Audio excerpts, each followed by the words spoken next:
Bitcoin and blockchains. Chapter 1. Why do we need digital currencies?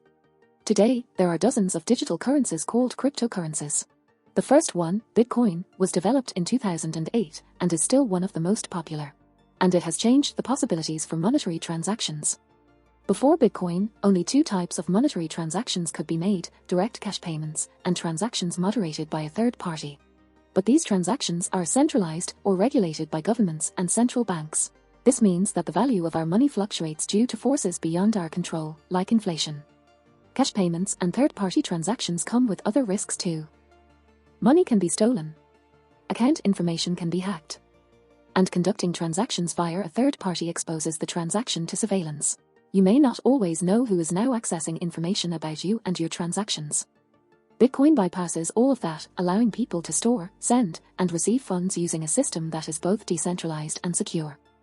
Coders and cryptographers have long attempted to create a digital currency. But before Bitcoin, none had figured out how to prevent people from duplicating a piece of digital currency and using it multiple times. How did Bitcoin solve this problem? We'll explore this next. Chapter 2. How do Bitcoin transactions work? Bitcoin relies on a network of computers to create, or mine, new currency and allow people to trade it. The entire network is involved in validating and recording every single transaction that is made. This is what makes Bitcoin transactions so secure. Let's use an example. Person A wants to send Bitcoin to person B. In order to do so, the network first needs to verify that person has the requisite amount of Bitcoin. The computer network will check for a previous transaction that granted person that amount.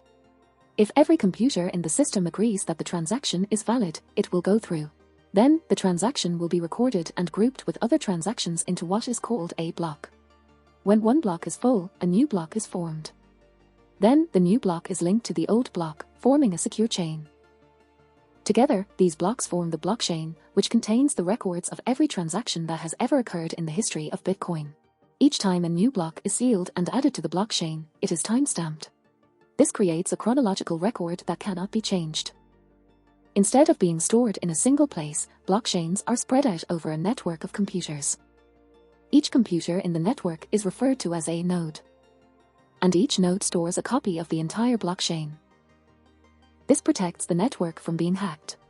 If someone were to attempt to change the data in one node, the other nodes would be cross-referenced. And if one node was destroyed, the data would be unaffected since it would still be stored in the other nodes. These two features make the data stored in blockchains highly secure.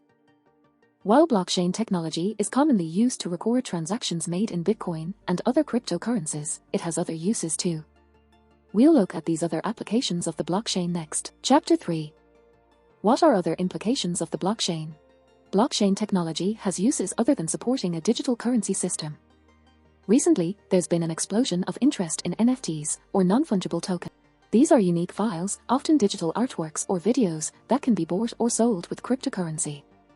While there might be many reproductions of the image, only the original is encoded in the blockchain and owned by a particular person. So, people purchase NFTs to own the rights to a particular digital image or file. Some governments are also experimenting with using blockchain technology. Estonia has been particularly innovative, having digitized nearly all of its public services and information. Citizens of Estonia have all of their personal information and identification stored securely on the blockchain. Every time they need to fill out a form with personal information or verify their identity, the blockchain is able to do this instantly. As a result, Estonians file taxes and vote digitally, with all of their necessary information instantly accessible. And all of their medical records can be accessed immediately by any authorized doctors. With everyone's personal information stored in a way that's both secure and immediately accessible, Estonians never need to fill out extra forms. Once their personal information has been entered, they'll never need to input it again.